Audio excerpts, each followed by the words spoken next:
সেই ক্যারেক্ଟরটা বদ্রিপদ ଦେଖନ୍ତୁ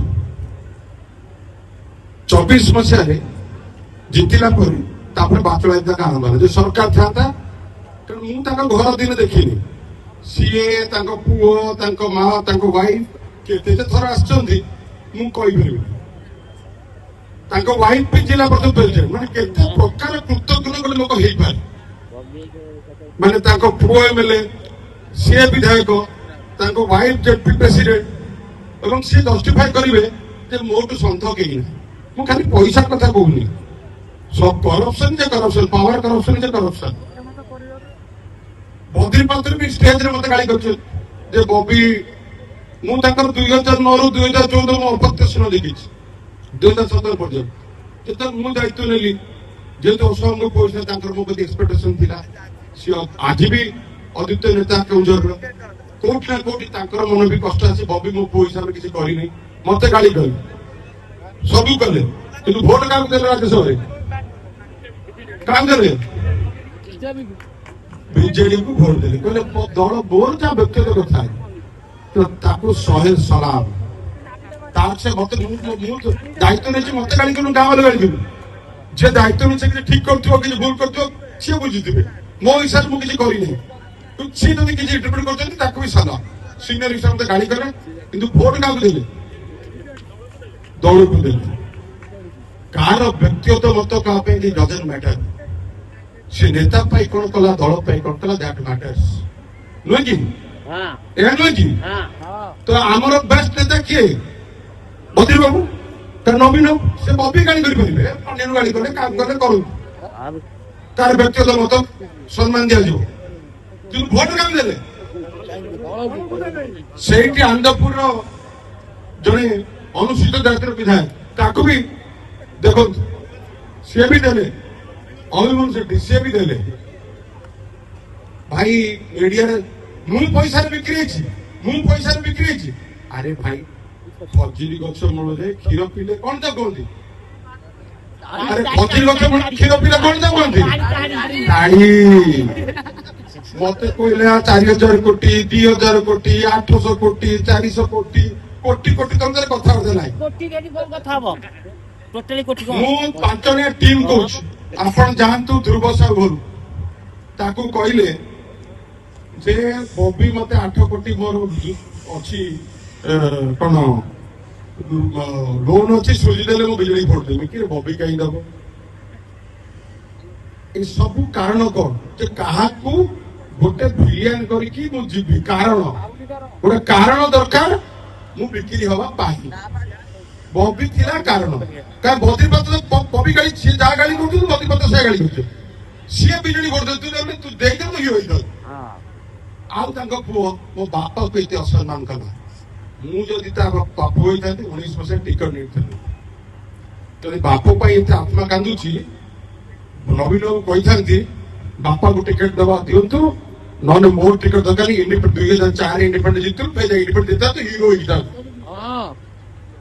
नेला बेलकु आज्ञा आपण तो पांड्या नु तो जो प्रशंसा करते आपण देखन हठात पांड्या नु शत्रु इरे 3 मास तले सुजाता करते नु पठाओ तापर देखा पांड्या शत्रु पांड्या 4000 कोटी गला कोउटु केते मिछ कहबो गोटे लोक तमन भाबंतु तापर मोर बाबा साथी थे जीति जल्दी कंग्रेचुलेसन बड़ परिश्रम कर जीति हमर दिलीप राय बाबू आ गोटे भोट हाथ दे भोट हाथ आमर जगह आम जाजपुर केमी संगठित हम आमर स्वार्थ केमी प्रोटेक्टेड रही काम कर किए कौन जाऊँ छाड़ आ गोटे बढ़िया कथा पचारे पूर्वतन विधायक प्रभात विश्वाल विषय पुओ भी से मु गोटे नारेटिव देवी से आप बुझे मत 2 मिनिट 3 मिनिट समय देवे तो मत प्रभात विश्वाल एत 2 वर्ष कहला भितर बॉबी कहीं आंसर कला नहीं मु नवीन दल मत कौन रखाई सांगठनिक संपादक मत दल संगठन दायित्व दिखाई घर जी दायित्व नब सी सहब ना सहबनी ना घर रही मो दायित्व नवीन देखते घर संभाया ସେ ମାଲିକ ସହିତ ଘର ସମ୍ଭାଳିଥିଲି କାହାର କଣ ହେଇଥିବ କଣ କରିଥିବ ସେଥିପାଇଁ ସେ କହୁଛନ୍ତି କିନ୍ତୁ ମୁଁ ଏକ୍ସାମ୍ପଲ ଦେବି ଯେ କଣ ପାଇଁ ସେ ଏମିତି ହଉଛନ୍ତି ତାଙ୍କ କ୍ୟାରେକ୍ଟର ବିଷୟରେ କହିବି। ପ୍ରଭାତ ବାବୁ ତାଙ୍କର ଦେଖିବେ 2000 ମସିହାରେ ଠିଆ ହେଇଥିଲେ ଇଣ୍ଡିପେଣ୍ଡେଣ୍ଟରେ, 2004 ଇଣ୍ଡିପେଣ୍ଡେଣ୍ଟ ଯାଇଥିଲେ। ଏଇଠି ଗୋଟେ ପାଖ ପଡୋଶୀ ଆପଣ ଦେଖିବେ, ଏଠି ଜାଣିଛନ୍ତି ଆମର ବଦ୍ରିପତ୍ର କନଷ୍ଟିଚ୍ୟୁଏନ୍ସି କୋଉଟା ଥିଲା, ରାମଚନ୍ଦ୍ରପୁର କନଷ୍ଟିଚ୍ୟୁଏନ୍ସି ଥିଲା। ସିଏ ବି 2000 ଇଣ୍ଡିପେଣ୍ଡେଣ୍ଟ, 2004 ବି ଇଣ୍ଡିପେଣ୍ଡେଣ୍ଟ। ଯେତେବେଳେ ବିଜେପି ବିଜେଡି ମେଣ୍ଟ ଥିଲା ମନରେ ଶୁଣି ଦିଅନ୍ତୁ, କାରଣ ଆପଣମାନେ ମୁଁ ତ ଘରେ ବି ପଚାରିଛନ୍ତି ଆପଣ ପ୍ରଭାତ ବିଷୟ କାହିଁକି ଆନ୍ସର କରୁନାହାନ୍ତି, ତାର କିଛି ସତ୍ୟତା ଅଛି କି, ଆପଣ ମତେ ବାରମ୍ବାର ପଚାରିଛନ୍ତି। 2000 ମସିହା 2004 ମସିହା ମୁଁ ଦିଟାଙ୍କ କ୍ୟାରେକ୍ଟର କହୁଛି, ଦି ଜଣ ନେତା କହୁଛନ୍ତି। ସିଏ ବି ଜଣେ ସେ କଣ ସିଏ ତାଙ୍କର 4 ଥର ସେଠି ବିଧାୟକ, ତାଙ୍କର ସିଏ 3 ଥର 9, 14, 19 4 ଥର ବିଧାୟକ ସେ, କାରଣ ଇଣ୍ଡିପେଣ୍ଡେଣ୍ଟ ମିଶେଇଲେ 5 ଥର। ତ ବିଜେଡି ମେଣ୍ଟର ଯୋଉଟା ବିଜେପି ଭାଗରେ ପଡିଥିଲା, ଯେହେତୁ ପୋଷ୍ଟଟା ପୁରା ବିଜେଡିର ଥିଲା, ବିଜେଡି କର୍ମୀମାନେ କିଛି କିଛି ନେତାକୁ ତିଆରି କରିଥିଲେ, ସେମାନେ ବିଜେପିକୁ ଭୋଟ ନ ଦେଇକି ଇଣ୍ଡିପେଣ୍ଡେଣ୍ଟ ତିଆରି କରିଥିଲେ, ବିଜେଡି ସମର୍ଥିତ ଥିଲେ।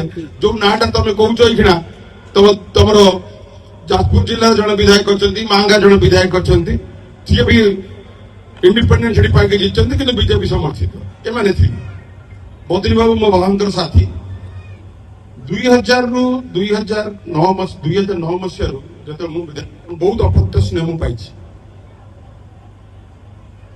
ପ୍ରଭାତ ବାବୁଙ୍କର କ୍ୟାରେକ୍ଟର ଆପଣ ଦେଖିବେ, ସେ ଦେଖୁଥିବେ ଯିଏ ନବୀନ ତ କଣ କହିଲେ ଯେ ତୁମ ଗାଡି କାଚ ଭାଙ୍ଗିଛୁ। ମୁଁ ସେତେବେଳେ ନଥିଲି, ମୁଁ ରାଜନୀତି କଣ ଜାଣିନଥିଲି, ସେ ତାହେଲେ କହିଲେ, ସେଟାକୁ ସମସ୍ତେ ଗଣମାଧ୍ୟମ ବଜେଇଲେ, ସେ ତାଙ୍କୁ କ୍ଲାରିଫିକେସନ ଦେଲେ କାହିଁକି ହେଲା କଣ ହେଲା, କାହିଁକି ନବୀନ ତ ଆଉ କିଛି କହିଲେ ସେ କଥା କହିଲେ। ତାଙ୍କର କାମ ହେଲା ଯେ କ୍ଷମତାର ପାଖରେ ଥିବ, କାରଣ ନବୀନ ବାବୁ ତାଙ୍କ କ୍ୟାରେକ୍ଟରଟା ଭଲ ବୁଝୁଛନ୍ତି, ସିଏ ତା ପାଖ ଲୋକଟାକୁ ଧରି ବସିବ କେମିତି କ୍ଷମତା ରହିବା ପାଇଁ। ପାରିବାଙ୍କୁ ଧରି ବସିଥିଲା, ସେ ବସିଥିଲେ ପାରିବାଙ୍କୁ ଧରି। ତ ପାରିବାଙ୍କୁ ଗଲା ପରେ ସସ୍ପେଣ୍ଡ କିଏ ହେଲେ, ମୁଁ ହେଲି ନା। ସେ କହୁନଥିଲି କି ମିଡ୍ ନାଇଟ୍ ପାରିବାଙ୍କର ଯୋଉ କାମରେ ସସ୍ପେଣ୍ଡ କିଏ ହେଇଥିଲେ, ପ୍ରଭାତ ବିଶ୍ୱାଳ ସସ୍ପେଣ୍ଡ ହେଇଥିଲେ। ନବୀନ ବାବୁ ଯେ 24 ବର୍ଷ ମୁଖ୍ୟମନ୍ତ୍ରୀ, 27 ବର୍ଷ ପାୱାର ରହିଲେ, ସେ ମୁଁ ଯଦି ମିଡ୍ ନାଇଟ୍ ଅଫିସ ଥାନ୍ତି ମତେ ସସ୍ପେଣ୍ଡ କରିଥାନ୍ତେ। ମତେ ଅର୍ଗାନାଇଜେସନ ସେକ୍ରେଟାରୀ ପ୍ରମୋସନ, ତାକୁ ସସ୍ପେଣ୍ଡ।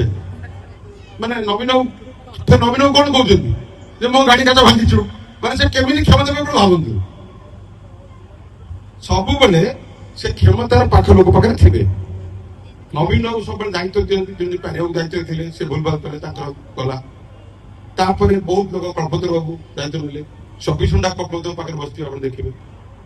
ନବୀନ ବାବୁ ଗୋଟେ ମହାନ ଲୋକ, ସିଏ ସସ୍ପେଣ୍ଡ କଲେ କିନ୍ତୁ ସବୁବେଳେ ସେ ବିଜେଡି ସ୍ୱାର୍ଥ ଆଉ ଓଡିଶା ସ୍ୱାର୍ଥ ପାଇଁ କାମ କରନ୍ତି। ତାଙ୍କୁ କିଏ କଣ କହିଲା ସେଥିରେ ସେ ଦେଖନ୍ତିନି। କଟକ ଚୌକ ସେ ଠିକ ଅଛି ଭୁଲ କରିଥିଲା, ଫେର ତାକୁ ଟିକେଟ ଦେଲେ 14 ମସିହାରେ ଟିକେଟ ପାଇଲେ। ତା ପାଇଁ କଣ ପାଇଁ ଫେର 19 ମସିହାରେ ଟିକେଟ ଦେଲେନି ଆପଣ ଜାଣିଛନ୍ତି, ମୋର କହିବା ଦରକାର ନାହିଁ। କଣ ପାଇଁ ଟିକେଟ ଦେଲେନି, କଣ ପାଇଁ ଦେଲେନି? ଆଚ୍ଛା, ସେଟା ବି କହୁଛନ୍ତି ତାଙ୍କୁ କଣ କାଗଜ ପତ୍ର ଧରି ଦେଖଉଛନ୍ତି, ତାଙ୍କୁ ଭିତରେ ଫସେଇ ଦେଲେ। ସବୁ ସିଏ କେବଳ ଫସୁଛନ୍ତି, ଆଉ ଓଡିଶାରେ କେହି ଫସୁନାହାନ୍ତି, ସିଏ କେବଳ ଫସୁଛନ୍ତି। ମୁଁ ଖାଲି ଏତେ କଥା କହିଲି ଏଇଥିପାଇଁ, 2019 ମସିହାରେ, କାରଣ ସେ ତ କେବେ ମାନିବେନି, ତାଙ୍କ ଭାଇ ବି ଆମ ଦଳରେ ଅଛନ୍ତି, ସେ ମାନିବେ କି ନାହିଁ ମୁଁ ଜାଣିନାହିଁ। 2019 ମସିହାରେ ତାଙ୍କର ଯେତେବେଳେ ଏଇ ପରିସ୍ଥିତି ହେଲା, ନବୀନ ବାବୁ କାରଣ ତାଙ୍କ ଯେମିତି ମୋର ଲଲ ବୁଝୁଛି, ତାଙ୍କର ଆର୍ତ ବାବୁ ତାଙ୍କର ଭାଇ ସେ ବୁଝୁଥିଲେ। ସେତେବେଳେ କଟକର ନେତାମାନେ ତାଙ୍କ ଭାଇଙ୍କ ନାଁ ରେକମେଣ୍ଡ କରିଥିଲେ ତାଙ୍କୁ ଟିକେଟ ଦିଅନ୍ତୁ। ଏଇ ପ୍ରଭାତ ବାବୁ କଣ କଣ ନବୀନ ପାଖରେ ପଢିଛନ୍ତି ଏବଂ ତାଙ୍କ ପାଖ ଲୋକ ଆଜି ବି ସେ ଅଛନ୍ତି, ମିଷ୍ଟର ପାଣ୍ଡିଆନ। କାରଣ ନବୀନ ବାବୁ ପାଖରେ ସେମାନେ କେତେ ନେଇ ରହିଛନ୍ତି, ୟୁ କାଣ୍ଟ ଇମାଜିନ। ତାପରେ ପାଣ୍ଡିଆନ ପାଖରେ ବସିଲେ, ଋଷି ଭାଇ ସେତେବେଳେ ଥିଲେ, ପ୍ରତାପ ଜେନା ଥିଲେ, କାହାକୁ ଛାଡିନା ଯେ ମୋ ଘର ଭାଙ୍ଗିଯିବ, ମୋ ପୁଅକୁ ଟିକେଟ ଦିଅନ୍ତୁ। ଆପଣ କଟକ ଚୌଦ୍ୱାର ପଚାରନ୍ତୁ, କଟକ ଚୌଦ୍ୱାର ସେ ବିଧାୟକ, ମାନବ ଜେନା ପୁଅ ବିଧାୟକ, ଜନମତ ମାନେ ସମର୍ଥନ କିଛି ଅସୁବିଧା ନାହିଁ। ଲୋକ ତାକୁ ଚୁଜ୍ କରିଛନ୍ତି। ନବୀନ ଫୋନ୍ ଟିକେଟ ଦେଇଛନ୍ତି। ସେ ଏତେ ନବୀନ ପାଇଁ ଭଲ କହୁଥିଲେ। ତାଙ୍କ କ୍ୟାରେକ୍ଟରଟା ହେଲା 19 ମସିହାରେ ତାଙ୍କ ପୁଅକୁ ଯାହା କରିବେ 19ରୁ 24 ଦେଖିବେ ସେ ପାଣ୍ଡିଆନ ବାବୁ କେତେ ପ୍ରେସ୍ କରନ୍ତି। ବବି ତାଙ୍କର ଟାର୍ଗେଟ, କାରଣ ତାକୁ ପ୍ରେସ୍ କଲେ କାଳେ ମୋର ଆଉ ବେଟର ପଡିବ। ସିଏ ସେଥିରେ ବେଶୀ ନଥାନ୍ତି, ପାଣ୍ଡିଆନ ବାବୁ ସେଥିରେ ବେଶୀ ନଥାନ୍ତି। ତାଙ୍କର ନବୀନ ପଟ୍ଟନାୟକ ଯାହା ତାଙ୍କର ସେଇଆ। ଯେତେବେଳେ ଆପଣ ରାଜ୍ୟସଭା ପୂର୍ବରୁ ଆପଣ ଦେଖିବେ ସୁଜାତା କାର୍ତ୍ତିକ ହେଲେ ମୋର କିଛି ଅସୁବିଧା ନାହିଁ, ବବି ନ ହବା ଦରକାର।